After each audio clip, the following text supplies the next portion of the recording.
Uma vlogs and stories. Hello అండి, అందరికీ welcome back to my channel. అందరు ఎలా ఉన్నారో కమెంట్స్లో చెప్పండి. నేనైతే చాలా బాగున్నాను. అదేంటో కానీ ఈ మధ్య ఈవినింగ్ అయిన వెంటనే బాగా మూడం వేసుకుంటుంది. వర్షం పడుతుందేమో అనుకుంటున్నాం కానీ పడతలేదు. కానీ పల్లెటూరులో ఇప్పుడు వర్షాలు పడకపోవడమే చాలా బెటర్. ఎందుకంటే ఇది మామిడికాయల సీజన్ కదా.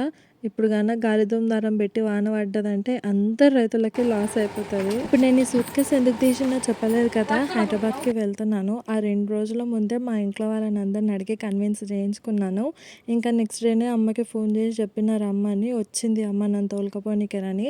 ఎప్పుడైనా నేను హైదరాబాద్కి పోవాలనిపించి వెళ్ళిందంటే నన్ను అమ్మ వచ్చి తీసుకెళ్తుంది. మా ఆయన కానీ ఏమొచ్చి దింపాడు నన్ను. అప్పుడప్పుడు ఇంతకు ముందు ఒక 2 times ఏమో వచ్చిండు కానీ ఇంకా ఇప్పుడైతే చాలా బిజీగా ఉన్నాడు మా ఆయన. అస్సలకి రెస్ట్ లేదు తనకి యాక్చువల్గా. ఇంకా అందుకే అమ్మకి కాల్ చేస్తే వచ్చింది. ఇప్పుడు అన్ని బట్టలు సదురుకుంటున్నాను. నేను తీసిన సూట్ కేసు సఫారీది. చాలా మంచి కంపెనీ అంట కదా. నాకు కూడా వీటి గురించి ఏం తెలియదు. కాకపోతే మా ఆయననే యూట్యూబ్లో సెర్చ్ చేసి ఏదైతే మంచి కంపెనీ సూట్ కేసు అనిపించిందో ఇంకా అవి సఫారీ అని బుక్ చేసిండు. ఫ్లిప్కార్ట్లో తీసుకున్నాము. దాన్ని అయితే తుగ్గు ఆడుతున్నా కూడా మస్తు గట్టిగా ఉన్నాయి ఈ సూట్ కేసులన్నీ. హైదరాబాద్కి వెళ్తున్నా అంటే కంపల్సరీగా నాకు ఉండాల్సింది మెయిన్ ఆధార్ కార్డే. నాకే కాదు, ఫ్రీ బస్ కదా, ఇంకా ప్రతి ఆడవాళ్ళకి ఉండాల్సిందే. ఫ్రీ బస్ లేకపోయినా కూడా ఇంతకుముందు మేము ఎక్కువగా బస్కే వెళ్తుంటుంది హైదరాబాద్కి. ఈ ఐ డ్రాప్స్ మాత్రం నాకు కంపల్సరీగా ఉండాల్సిందే. లేకపోతే నా వల్ల కాదు. ఒక్క రోజు కూడా ఐ డ్రాప్స్ లేని ఉండలేకపోతున్నాను. నేను ఈ మధ్య చాలా రోజులు అయింది. ఇంకా తెల్లవారుజామున 3:30కే లేచిన. ఎందుకంటే ఇంట్లో పనులన్నీ చేసుకొని వెళ్ళాలి కదా అని. అసలు ఒక దిక్కు కూరబాట్లు వస్తూ ఉన్నాయి. రాత్రి కూడా జర లేట్గా వండుకున్నాము. 11 గంటలకు 11:30కు వండుకున్నాము. మళ్ళీ 3:30కే లేవ్వాలంటే అసలు నిద్రలో లేచింటే నాకు తలకాయ నొప్పి స్టార్ట్ అయ్యింది. రాత్రి పడుకునే ముందే గిన్నెలు ఉన్నవన్నీ తోముకున్నాను. కొన్ని మా అమ్మ తోమింది, కొన్ని నేను తోమేసిన.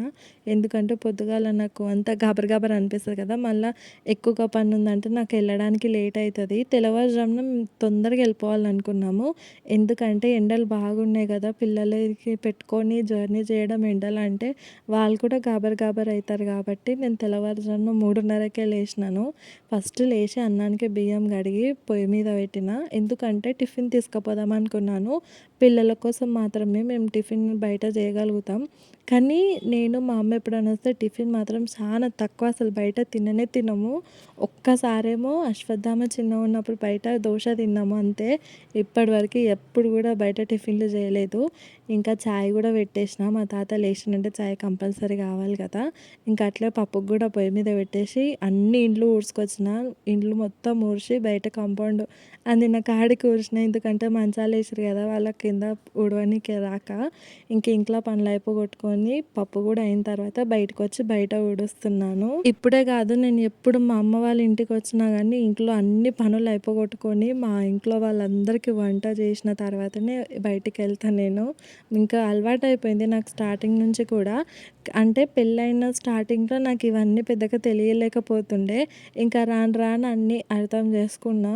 ఇంకా అట్లా అమ్మ వాళ్ళ ఇంటికి పోవాలంటే కంపల్సరీగా అన్ని ఇంట్లో పనులు చేసుకొని మా ఇంట్లో వాళ్ళకి అందరికీ వండి పెట్టిన తర్వాత నేను వెళ్తాను. మధ్యరాత్రిలో అయితే నాకు సరిగ్గా నిద్ర కూడా పట్టలేదు. 1కి 1:30కి 2కి ఇట్లా అర్ధగంటకు ఒకసారి లేచిన. ఎందుకంటే లేట్ అయితే మళ్ళీ ఇబ్బంది అవుతుందని నా బాధ నాది.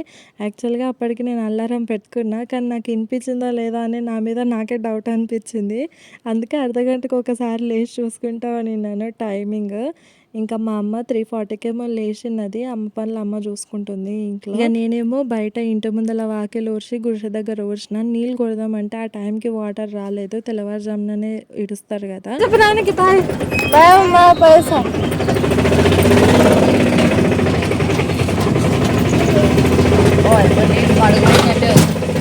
అవు నీళ్ళంతా మేము మా ఇంటి దగ్గర కరెక్ట్గా 5:20కి బయలుదేరినాము. దూరం జర్నీ చేస్తున్నాం కాబట్టి మా తాత జమ్మి చెట్టు చుట్టూ 3 రౌండ్లు తిప్పుకొని వెళ్తున్నాడు. ఎటువంటి అశుభం లేకుండా మంచిగా పోయి రావాలి అని. నేను ఎప్పుడైతే ఇట్లా తెల్లవారుజామున కంపల్సరిగా పోవాలనుకుంటానో ఆ రోజు ఖచ్చితంగా నేను బస్సు మిస్ అవుతాను. ఈ రోజు కూడా కొల్లాపూర్ ఊరు బయట వస్తుంటే మాకు బస్సు ఎదురైంది. 3:30కి లేచి అన్ని పనులు తొందరగా చేసుకున్నాను. అస్సలు బస్సు మిస్ అవ్వద్దని. మాకు అర్ధగంటకు ఒక బస్సు ఉంటుంది. కరెక్ట్గా 4 o'clock నుంచి స్టార్ట్ అవుతాయి అంట బస్సులు హైదరాబాద్కి మాకు. నాకు. కానీ నేనైతే ఫస్ట్ బస్ ఎప్పుడు కూడా మిస్ అయిపోతాను. యాక్చువల్గా నేను మా తాతను ఒక అర్ధగంట ముందు లేపాల్సింది ఉండే. నా పనులు మొత్తం అయిపోయి ఇంట్లో నుంచి వెళ్ళాలి అనుకునే టైంకి చూసి నేను ఇదా మా తాత బాయ్ చెప్పు తాతకి. బాయ్ తాత. సరే.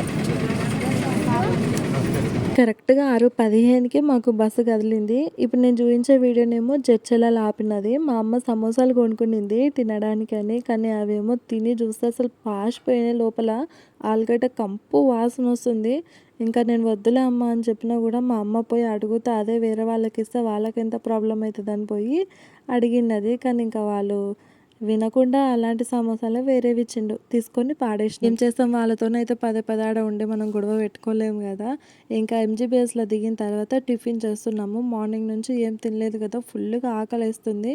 పిల్లలు అయితే తిన్నారు. వాళ్ళ కోసం ఇంటి దగ్గర నుంచి అన్నం పప్పు కలుపుకొని చేసుకొని వచ్చిన నేను. వాళ్ళకి జడ్చలలోనే తినిపించినాము. అవే కాకుండా బయట ఎప్పుడు చూడు మేము బస్సులో వచ్చినామంటే ఒక కుర్కురే ప్యాకెట్ కొనుక్కుంటాను నేను. ఆడ చేసినవి బాగుంటాయి. అవి పిల్లలకు పెద్దగా ఏం పెట్టలేము, కాకపోతే అవి కొంచెం తిన్నారు వాళ్ళు. జర్నీలో అవి తిన్నారు కాబట్టి పెద్దగా వాళ్ళేమి ఇబ్బంది ఏం పెట్టలేదు. కానీ దోశ నచ్చింది పిల్లలకి, వాళ్ళకి నచ్చినందుకైతే వాళ్ళు తిన్నారు. నాకు బయటికి వచ్చిందంటే దోశ తప్ప వేరే ఏం తిన్నాను నేను. ఆయిల్ ఫుడ్ తిరిగి మాత్రం అస్సలకి పోను. అంటే ఈ వడలు కానీ వీటి తిరుగు నేను పోను. మా అమ్మ వాళ్ళకి అందరికీ ఇడ్లీలు ఇష్టం, కానీ నాకు ఇడ్లీ అంటేనే నచ్చదు.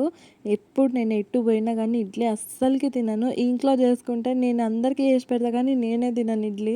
సేపు కూర్చున్నాము. టిఫిన్ చేసిన తర్వాత ఇంకా బయలుదేరినాము. ఆ నుంచి ఇక్కడ మొత్తం ఆటోలు ఆగుతాయి కదా, ఈయన్నే నిలబడి నేను ఎప్పుడు ర్యాపిడో బుక్ చేసుకుంటాను. ఇంటికి పోనీకే మాకు బస్సులు కూడా ఉంటాయి, కానీ బస్కి చాలా తక్కువ. మేము పిల్లలు లేకున్నప్పుడు ఒక్కసారి 2 సార్లు పోయినాం అంతే.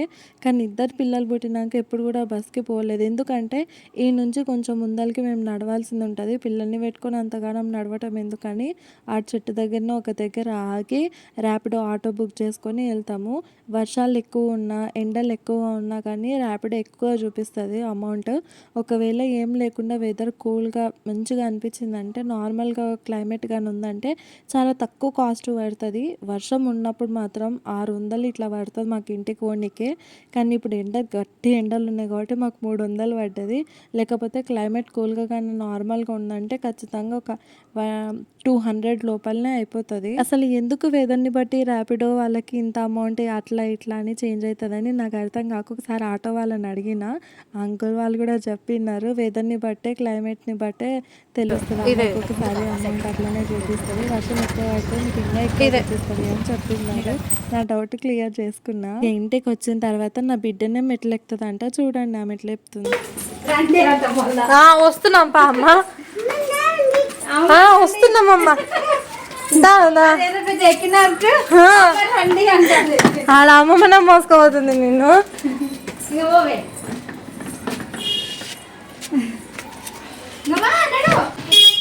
ఏ హీరో హీరో హాయ్. ఇప్పుడే వచ్చినామంట, రావా పైకి.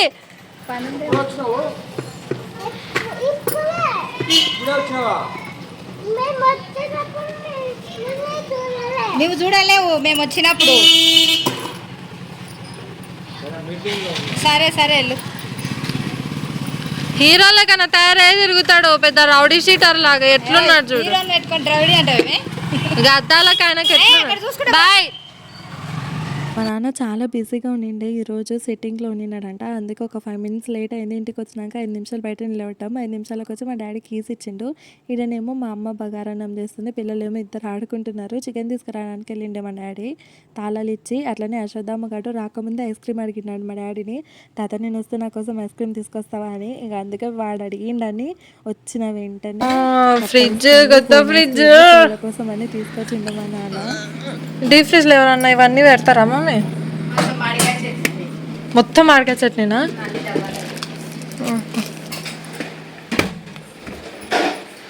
వావ్, అబ్బా కోకోకోలా ఉంది. కోకోకోలా ఎప్పుడు తెచ్చి పెట్టినావా? కోకోకోలా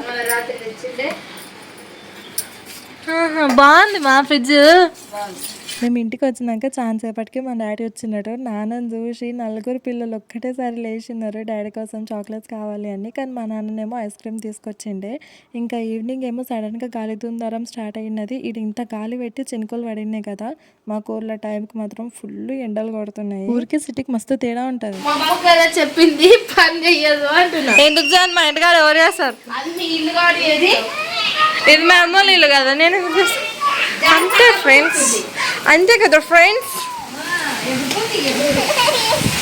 ఈరోజు నేను ఖచ్చితంగా 3-4 గంటలు వండుకున్నా కదా, అందుకే ఇంత వాన గాలి సుందరం పెడుతుంది, అన్ని కొట్టుకోబోతుంది. ఏం చేస్తున్నారు పిల్లలు? జరగండి జరగండి. ఏం చేస్తురు? అరవండి గట్టిగా అన్నారు.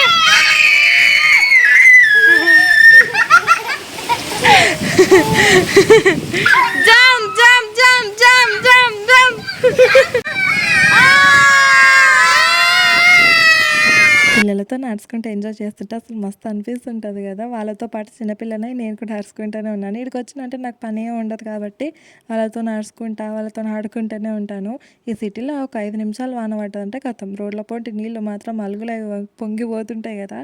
మా ఇంటి దగ్గర కూడా అసలు 10 నిమిషాలకే ఎన్ని నీళ్ళు పోతున్నాయి అంటే. సిటీలో బెనిఫిట్ ఏంటంటే వర్షాలు ఎంత పడ్డా కానీ కరెంటు చాలా తక్కువ పోతుంది. మాకు ఈరోజు చాలా ఎక్కువసేపు పోయింది కరెంట్, అందేందుకు కానీ మా అక్క ఫోన్ చూస్తుంటే పోయి దాంతో కూర్చొని వీడియో తీసుకుంటున్నాను.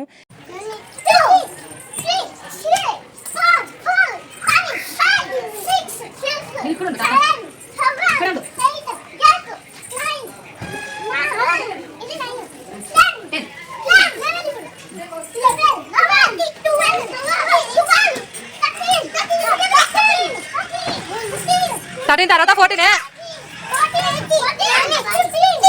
అశ్విత కూడా అంటుంది.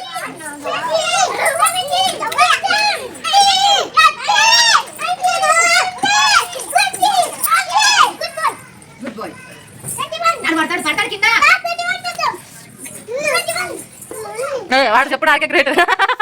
నేను ఈసారి 5 మంత్స్కి వచ్చిన మా అమ్మ వాళ్ళ ఇంటికి. 5 నెలలకి ఇట్లా ఎంజాయ్ చేస్తుంటే అసలు చాలా మంచిగా అనిపిస్తుంది నాకు. ఇక్కడికి వచ్చిందంటే పోబుద్ది కాదు.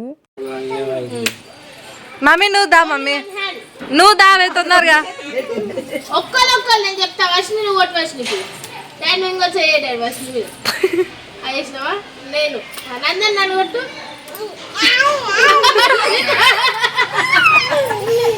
అది మస్తు గట్టిగా చక్క చెరువు కొట్టు. చిన్నగా కొట్టురా.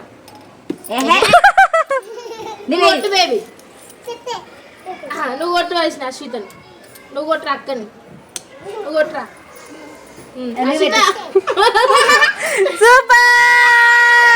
వాళ్ళ తిప్పలు వాళ్ళు ఆడుతుంటే నా తిప్పలు నేను ఫోన్ పట్టుకునే ఉన్నాను. అంటే ఇక వీడియో తీసుకుందామని, చాలా రోజులు అయింది కాబట్టి వ్లాగ్ పెట్టాక ప్రతి మూమెంట్ క్యాప్చర్ చేసుకుంటున్నాను. నేను హ్యాండ్ పెడతా కదా, ఎవరు నా హ్యాండ్ కొడితే వాళ్ళకి చాక్లెట్ ఇప్పిస్తా. Deal okay? ఓకే. ఇట్లా ఇట్లా ఇట్లా కాదు, వాళ్ళ చూపి అశ్విత. Okay okay. బల్లె బల్లె బల్లె బల్లె. 1 2 3 స్టార్ట్ చేయలే. 1 2 3 కొట్టలే ఏమన్నాను కొట్టాలి. ఇగో 1 ఆగ్రా పెడతారు మళ్ళీ ఇచ్చేసాను నేను. చూడు ఇగో 1 2 3 నాకు నా చేమి కొడితేనే మీకు చాక్లెట్ ఇస్తా. 1 2 నేను 3 కౌంట్ చేయలే.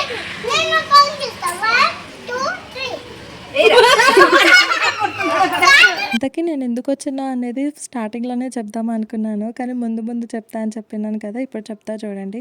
నాకు యాక్చువల్గా ఒక 3-4 డేస్ నుంచి హెల్త్ అస్సలు మంచిగా అనిపించట్లేదు. అందులో పొద్దున్న 5 గంటలకు లేచినంటే రాత్రి పడుకునే వరకు ఒక్కటే పని అనిపిస్తుంది.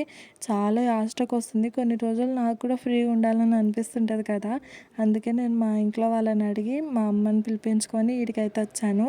ఫస్ట్ మా తాత ఉండి ఎందుకులేమ్మా ఇప్పుడు ఏం పనిగానే ఏమైనా ఉందా అంటే, ఏం పని లేదు తాత, నాకే వెళ్ళాలనిపిస్తుంది అని అడిగితే కొద్దిసేపటికి ఆలోచించుకొని సరే అని చెప్పారు.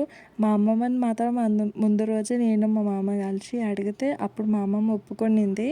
ఇంకా మా తాతను కూడా అడిగినాక కొద్దిసేపటికే మా తాత ఒప్పుకున్నాడు. కానీ నేను మా అమ్మమ్మని తీసుకొని వద్దాం అనుకున్నాను ఈడికి. ఎందుకంటే మా అమ్మమ్మ కూడా ఎప్పుడో ఒకసారి కదా, వస్తే ఒక 2 డేస్ అని ఉంటుంది కదా ఫ్రీగా అని అట్లా యాక్చువల్గా మా అమ్మమ్మ చేసే పని కూడా ఇంటి దగ్గర ఏం ఉండదు, జస్ట్ కళ్ళమ్మటం తప్ప. మిగతా అన్నీ నేనే చేసుకుంటాను. కానీ ఎప్పుడు ఇంట్లో ఉండకుండా తిరిగితే బెటర్ కదా అని నేను అట్లా అనుకొని రమ్మన్నా. కానీ మా తాత మాత్రం ఒప్పుకోలేదు. పోతే ఒక్కదాన్ని పోగాని మీ అమ్మమ్మ మాత్రం వద్దనండి. అందుకే ఇక నేను ఒక్కదాన్నే వచ్చినాను. అమ్మమ్మ వచ్చింటే అమ్మమ్మ తోలుకొస్తుంటే, కానీ ఇంకా రానన్నందుకు మా ఆయనని అడిగితే నాకు కూడా పని ఉంది కుదరదు అని అన్నందుకు మళ్ళీ నెక్స్ట్ డే అప్పటికప్పుడు నేను ఫోన్ చేస్తే మా అమ్మ వచ్చినది. ఇంకా నెక్స్ట్ డే నన్ను తోలుకొని వచ్చింది. ఎప్పుడు రావాలన్నా నన్ను మా అమ్మనే తీసుకొస్తుంది. అబ్బా ఇది మెయిన్ ప్రాబ్లం. నాకు బాగా నడుముల నొప్పులు అయ్యి నేను తట్టుకోలేకపోతున్నాను. నాకు కొంచెం రెస్ట్ ఉండాలని అనిపిస్తుంటుంది కదా. 5 మంత్స్ అయింది నేను రాక, 5 నెలలకి ఇప్పుడు వచ్చినాను. వచ్చిందంటే ఇప్పుడు కూడా ఒక వారం రోజుల కన్నా ఎక్కువ ఏమి ఉండను. కానీ వారం రోజులని నేను ఫ్రీగా ఉండగలుగుతా కదా అని అట్లా ఆలోచించి వచ్చాను. మళ్ళీ అమ్మ వాళ్ళ ఊరికి వచ్చేది ఉంది, పెళ్ళి ఉండింది. అందుకే ఇక వాళ్ళతో పాటు ఆ టైంలో కలిసి అప్పటికి రావచ్చు కార్లో ఒకేసారి అని అనుకున్నాను. యాక్చువల్గా పోయినసారి అమ్మ వాళ్ళు ఊరికి వచ్చి ఊర్లో పని చేయించుకున్నారు కదా, అప్పుడే రిటర్న్ వెళ్ళేటప్పుడు వాళ్ళతో పాటు పోదాం అనుకున్నాం. కానీ అప్పుడు ఎందుకులే అని కొంచెం ఆలోచించినా, మళ్ళీ పోవచ్చులే, మళ్ళీ పెళ్లి టైం వరకు ఉండలేను కదా, ఎక్కువ రోజులు అవుతుంది, ఎట్లా మా వాళ్ళు కూడా ఉంచారని చెప్పేసి పెళ్ళికి దగ్గరున్న రోజులలో చూసుకొని పోదాం అనుకొని ఇప్పుడు ఆలోచించుకొని మా ఇంట్లో వాళ్ళని అందరిని అడిగి వాళ్ళందరి పర్మిషన్ తీసుకొని ఇంక ఎప్పుడైతే వచ్చినా మళ్ళీ ఇంక ఇప్పుడు వెళ్ళిందంటే ఎన్ని నెలలకో వస్తాను. ఇంక ఇదేనండి రీజన్. యాక్చువల్గా నేను బ్లాగ్ చేసిన మధ్యలోనే చెప్దాం అనుకున్నా, కాకపోతే అదొకటి ఇదొకటి వీడియో మధ్యలో యాడ్ అయింది కాబట్టి మర్చిపోయాను. ఇంక ఇంతేనండి వాళ్ళకి వీడియో. మళ్ళీ బ్లాగ్లో మళ్ళీ కలుస్తాను. మీ అందరికీ వీడియో ఎలా అనిపించిందో కామెంట్స్లో చెప్పండి. మరిన్ని వీడియోస్ కోసం ఛానల్ సబ్స్క్రైబ్ చేయడం మాత్రం మర్చిపోకండి. ఇంక ఉంటా, బై బాయ్.